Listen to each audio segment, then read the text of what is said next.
All right, check this out. If you're in the last mile delivery industry, we have created something that's just for you. We've called it the Last2First huddle, or the L2F huddle. We can come into a ecosystem or community built for the last mile by the last mile. Now, you'll be able to get access to educational courses, right? Playbooks, as I call them. We build playbooks teaching you everything from A to Z in the last mile industry. Everything from how to set your right driver model, to how to navigate misclassification issues, to how to find customers, how to price that work, how to operate it, all the way through to if you want to buy a company, how do you value those businesses? We also have an AI tool called Ask Miles. Miles will answer any how-to question about the industry. I've personally trained it myself. It's pretty damn good. And then also, we're about community. So you're going to access coaches, experts. We have film studies or weekly calls. You'll be able to deep dive into workshops. Look, this is the place to be if you're in the last mile industry. L2Fhuddle.com. I'll see you inside. It's time to huddle up. Let's do it. We're doing a lot of home deliveries. We're doing a lot of residential, so everybody's stuck at home. They're not at work. They get a lot of time to do some online shopping. People that never did online shopping now had to, because you can't go in the store, right? So grandpa's going on HomeDepot.com and buying a log splitter instead of pulling out his red Ford 150 to load it up, So we're delivering tractors, all kinds of stuff. So we just kind of blew up. So at that point, we also had Queens, JFK Queens, which was a different operating entity. It was kind of standalone. It was a direct motor carrier. It was a different brand, all that stuff, but it was a tuck-in. So we were doing like 17 million. And with the same amount of like corporate office people we have right now. So at the corporate office, it's just me, our CFO who's remote, and then basically three assistants.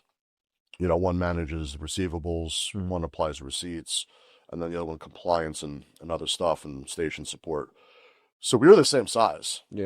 Corporate, right? When we're like 17, million. It got to the point where I'm like, I might have to bring on somebody for like a regional director or a regional manager to just kind of manage some of the. When I get to the point where like I'm all over the place, right? So my inbox will be like small thing here, big major thing here, huge contract that spends 2 days to go through with attorneys and stuff. It's just all over. When I get to the point where it's like I can't cover this effectively, I'm gonna screw up, or I'm gonna go over a deadline, or that's what's like. So it got to that point. I'm like, we might need to bring some more help, and I didn't like that because I like having a direct umbilical cord and relationship with our station managers, right? At each station, it's the station managers, the dispatchers, warehouse guys, right?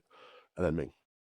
So that allows us to be extremely fluid, extremely dynamic. You know what I mean? There's no red tape. Hey, Chris, I need 11 forklifts, or we need to rent, some more trucks. We need to, get this device because we have so many pallets, stuff, that we got to shred up, right? It's like, there's no red tape. There's no corporate bureaucracy. It's just, we look at them. Okay, it makes sense. Let's just go ahead and do it. When that's it's critical in our world because speed matters, right? And the more chains of command you have, right, the slower you respond, and frankly, compliance department, stuff like that. If we get a contract or an RFP, I mean, I'm getting it pretty much back the same night. Somebody will say, hey, we got a bid. Get back to us like Wednesday next week. I'm going through it like right away, and they're probably gonna get it that night or tomorrow. And I do I don't do all the legal work. I'm not a lawyer, but I go through everything with the contracts. If a lawyer has to rubber stamp it because they're a lawyer, then it goes there. But I'm negotiating all the contracts, redlining all the agreements and stuff like that. So we're able to do these things like very quickly. And it allows us to really be dynamic. And I think that's kind of what makes us a little bit unique. Yeah, no, it definitely does. Talk about from a profitability and a margin standpoint. I'm specifically interested in like the air freight side because I'm more, background's more courier, right? More, small parcel.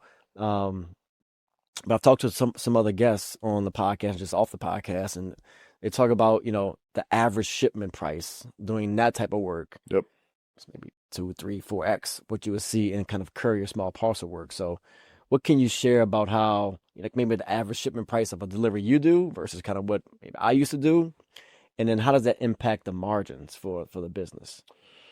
Yeah.